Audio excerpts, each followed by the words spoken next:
Hi, this is Maggie from Design Code Debug Repeat. Welcome to the channel. If you're here because you want to learn to program in Java, you're in the right place. This is the second video in the Introductory Programming in Java full course.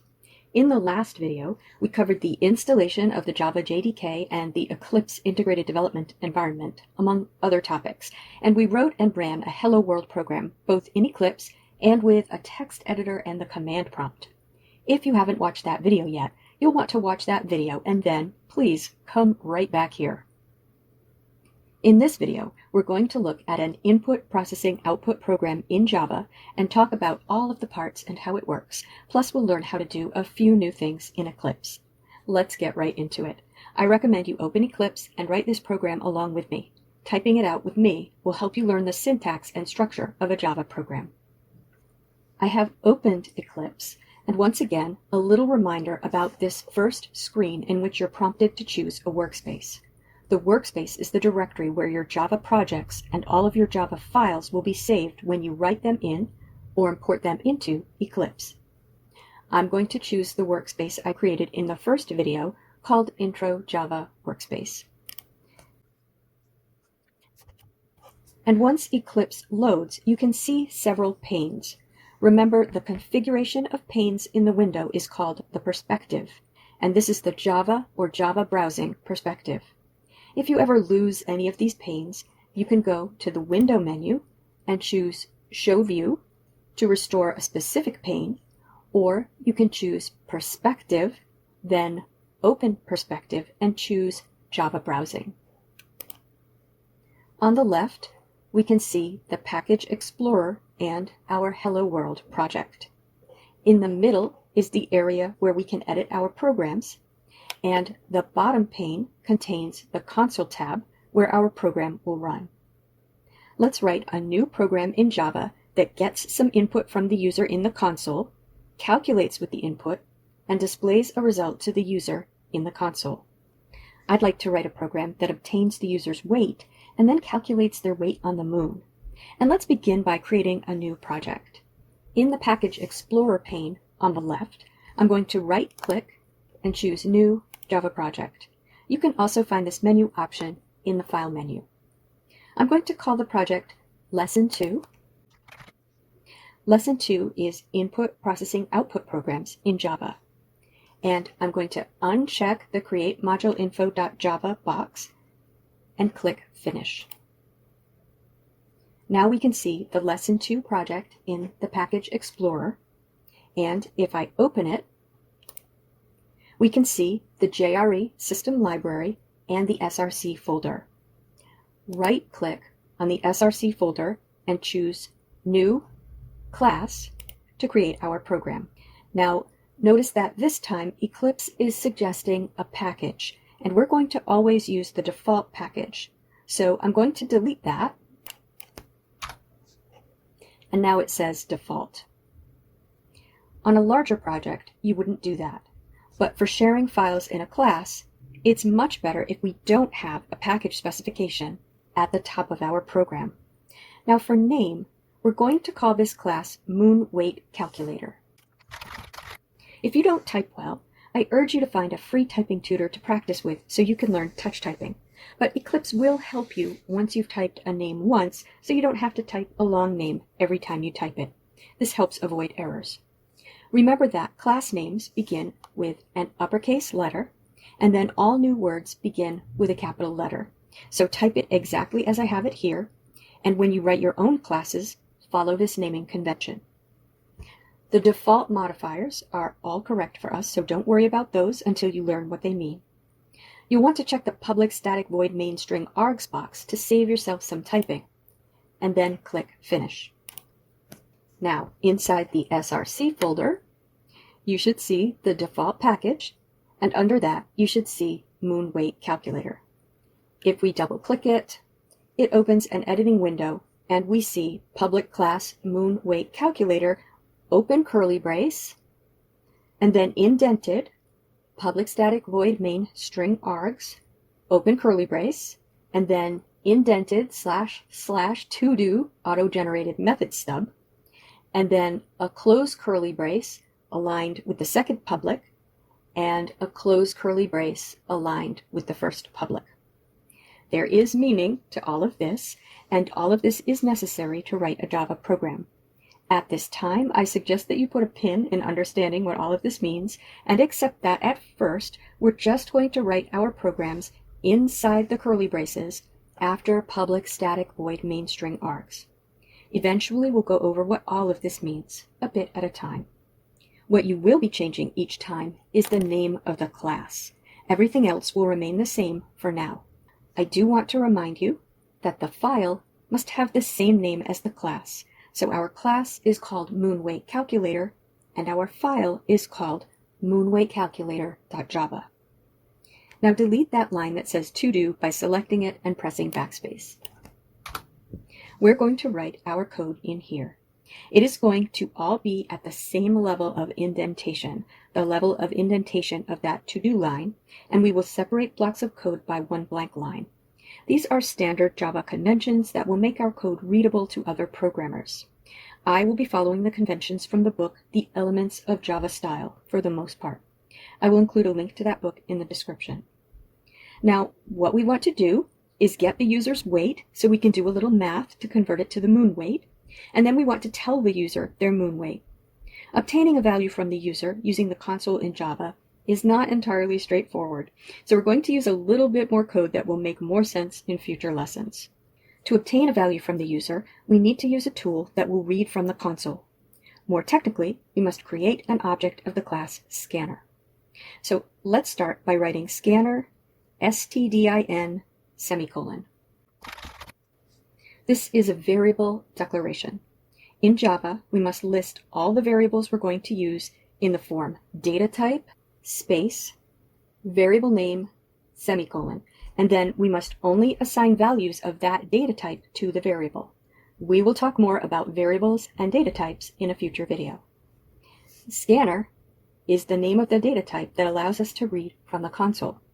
I'm calling this stdin because it tells us what the scanner is connected to, standard input. So it tells us what the scanner is reading from. You can also use scanners to read from other input sources, such as files. We're going to need a variable for the weight the user gives us, the earth weight. And we're going to need a variable for the weight we calculate, the moon weight. Variables are names for values that we obtain or calculate while the program is running. We don't know what weight the user is going to enter, so we have to give a name to that value and work with the name in place of the value. I'm going to choose a real number data type for these variables because a weight is naturally a continuous value, one that might have a fractional part, such as 120.7 pounds. The default real number data type in Java is called double with a lowercase d. So I'll write double earth weight, semicolon, and then on the next line, double moon weight, semicolon. Now I'm going to put in a blank space. And let's get that weight from the user. To do that, I will first need a line that connects my scanner object, stdin, to the console. So I'll write standard in equals new scanner system.in semicolon. Now again, I'm sorry that there are so many lines of code like this, but you really have to bootstrap yourself when you're learning Java. It will all make sense after you've learned more, so bear with me. You're always going to create your scanner object like this for now, so this is more code that you're going to type exactly the same every time. Okay, now we're ready to prompt the user for some input and read the input. We need to do these two things separately. To prompt the user, we will write systemoutprint. That is a command that will print something to the console and leave the cursor at the end of the line with the text. And then open parentheses, and then in quotes we'll write our prompt. How about, please enter your weight on Earth, colon, and then a space, close quote, close parentheses, and you guessed it, semicolon. And after prompting them, we use the scanner object, which we've called standard in, to read what they type in response to the prompt. The scanner object has different next methods for different types of data. We'll put first our variable, earth weight, because that's the variable that's going to be the name for what the user types at the console, and then equals That's an assignment operator, and it will assign whatever the user types to the variable earth weight. And then standard in dot next double open paren, close paren, semicolon. Now you might have noticed the red X's in the margin to the left of my code. Those are errors, and the program won't run with errors. Let's mouse over one and see what it says. It says scanner cannot be resolved to a type. This means that scanner isn't one of the built-in types in Java, and we need to import it to use it. To import this type, at the top of the program, we'll write import java.util.scanner, semicolon. The scanner is found in the java.util package. Now you'll notice there are some yellow exclamation points. These are warnings. The program will still run with warnings. They're there because we haven't finished writing the program yet, so there are some small issues. We're going to make one of them go away by closing the scanner object now that we're done with it. We're done with it because we're not going to ask the user to type any more values. After our line of code with standardin.nextDouble, we'll write a new line of code, standardin.close, semicolon. And you can see one went away. You can mouse over the others if you're curious, but you'll see what code makes them go away in a bit. For now, let's run the program just to confirm that it does print the prompt and allow us to enter a value. I'll save it and click the green arrow. And in the console, I see, please enter your weight on Earth. I'll type 100 and enter, and then it's done running. Well, that's all we've written so far. Let's now calculate the weight on the moon. We want that result to be stored in the variable moon weight, so we write moon weight equals. And then to calculate the moon weight, we will use that value in earth weight. Of course, we don't know what the user typed, so we work with that variable name, and Java will substitute in whatever value the user typed at the time that the program runs. We'll use a simple formula for this. We'll divide whatever value the user gave us by the acceleration due to gravity on Earth, and then we'll multiply that by the acceleration due to gravity on the moon. To divide in Java, as in most programming languages, we'll use the forward slash. So earth weight slash 9.81. And then to multiply, we must use the asterisk, so times 1.622, and of course, semicolon. Finally, let's display that result to the user. So we'll use a system out print line this time. I'm going to put a blank line, and then system out print line, open paren, open quote, your weight on the moon is space, close quote, and then plus, and then moon weight, and then plus, and then a period in quotes, close paren, semicolon. You'll notice all the warnings are gone. The warnings were because we had declared variables, earth weight and moon weight, but never did anything with them. Eclipse warns you when you declare a variable but don't use it to help you keep your code free of clutter. Okay, this needs some improvement, but let's run it and then we'll make it perfect. So again, I'll save it and click the green arrow, and I'll enter 100 at the prompt. And it gives us our output statement. Compare that to what we wrote in our system out print line on line 17. And notice it substituted a calculated result where we had moon weight. And the plus signs have concatenated the separate pieces together into one bit of output text, which in programming we call a string. The program runs, but its communication value could be greatly improved. To start, it needs comments, internal documentation. Comments are ignored by Java, but are very important to other programmers. Comments will help another programmer understand your code, and they will help you understand your code when you look at it in a few months and you're scratching your head over all the clever things you did that no longer make sense the way they did in the moment. At the top of the program, we're going to write a special kind of comment called a Java doc. In the Java doc, we're going to write a description of the program, our name, and the date. Before my name, I'm going to put a tag. Java docs are comments that have tags so that information can be extracted from them by Java doc tools.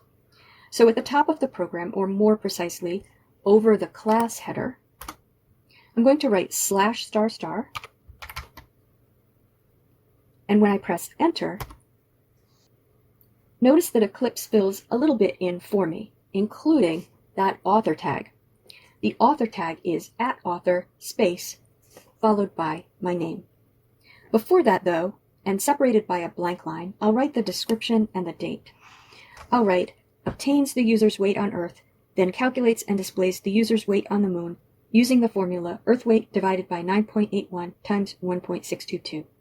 It is important that your documentation is in complete sentences and describes what the program does in as much detail as possible. And then I'll put today's date.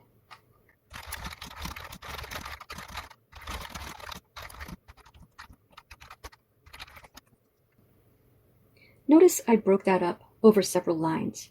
A Java doc is a multi-line comment, so you can put as many lines of documentation as you like between the beginning /** and the ending //. And we want to keep our lines to under 80 characters if we can. Eclipse can help with that. Under Window, Preferences, General, Editors, Text Editors, click the Show Print Margin box, and then click Apply and Close. We can now see a vertical line on the screen at 80 characters, and we should strive to keep our lines of code and comments within that margin. Okay, now we're going to put a comment over each block of code. We've separated the blocks with a blank line. So over each block of code, right up against the code, but after the blank line, we'll write some single-line comments. Single-line comments begin with 2 forward slashes and extend to the end of the line. So for the first one, I'll write obtains the weight on Earth from the user. A comment should be a complete sentence and should describe what part of the problem the code directly below is solving. Over the next block of code, I'll write calculate the user's weight on the moon. And finally, over the last block of code, I'll write display the user's weight on the moon. Comments should always go over the code they're describing, with one exception. If we want to put comments next to our variables, we can. Otherwise, don't put comments next to your code. There are 2 reasons for this. One is that it's likely to make your code extend past the 80 character mark, and the other is that it's hard to read comments that aren't aligned with a margin. So next to each variable, I'll put a comment, but I'll space them after the variables so they have a left margin, aligning them and making them easier to read. I'll write scanner for obtaining input from the console, user's weight on Earth, and user's calculated weight on the moon. Now, that is looking pretty good, but we can make one more improvement. These numbers in our program, 9.81 and 1.622, those make the program harder to read. Maybe you recognize 9.81 if you've taken an introductory physics class, and maybe you don't, but you probably don't recognize 1.622. And every time you see a number you might recognize, like 9.81, that doesn't mean it represents what you think it does. Maybe it's not the acceleration due to gravity on Earth, and it's a different 9.81. So the program will read better if we remove those literals from the code and put them at the top before the variables and give them names. We can then use the names in the code. Above the variables, I'm going to write final double Earth gravity equals 9.81, semicolon. And after that, I'll write final double moon gravity equals 1.622, semicolon. And then I will replace those values down in the formula with the constant names. There. Doesn't the formula make more sense now? It's no longer full of magic numbers. We're dividing the weight on Earth by Earth's gravity and then multiplying by the moon's gravity. The final keyword means that the name defined after it is a constant, a named value that's not going to change while the program is running. And we always write constants in all caps with words separated by an underscore. Okay, now I hope you're still with me, and I hope you're okay. Nobody would expect you to understand all of this right now. Right now, break this into 2 pieces in your mind. the things you'll always be putting in a program in exactly the same way for a while, and the things you'll change to solve different problems. You're always going to have public class and the curly braces. You're always going to have public static void main string args and the curly braces. And if you're going to get input from the user at the console, you're always going to import the scanner, declare a scanner, create a scanner, and after using it, close the scanner. In fact, you can make a little template for yourself with all of those parts, and then write each new program inside. What will change? Well, the name of the class will relate to the problem that the program solves, and remember, the file it's saved in will have the same name plus the .java extension. And then you'll probably be getting different values from the user, computing with them differently, and printing a different message. You'll write different comments that describe your new code. We'll go over all of those things in a lot more detail in future videos. This one is just an overview of a complete Java program. And I've got a few auto-graded exercises in the description to help you practice with this. Click on the links and you'll go to exercises that allow you to practice with this exact code. If you get stuck, come back and watch the video. I'll also upload the code to my GitHub repository, and there will be a link in the description. The best practice will be to rewrite this program from scratch in Eclipse, and then make some changes to it. Change the prompts. Calculate the weight on Mars instead of the moon. Think up your own change and try it. When you're feeling at least a little confident with this program, come back for more in the next video. As always, have fun and keep coding.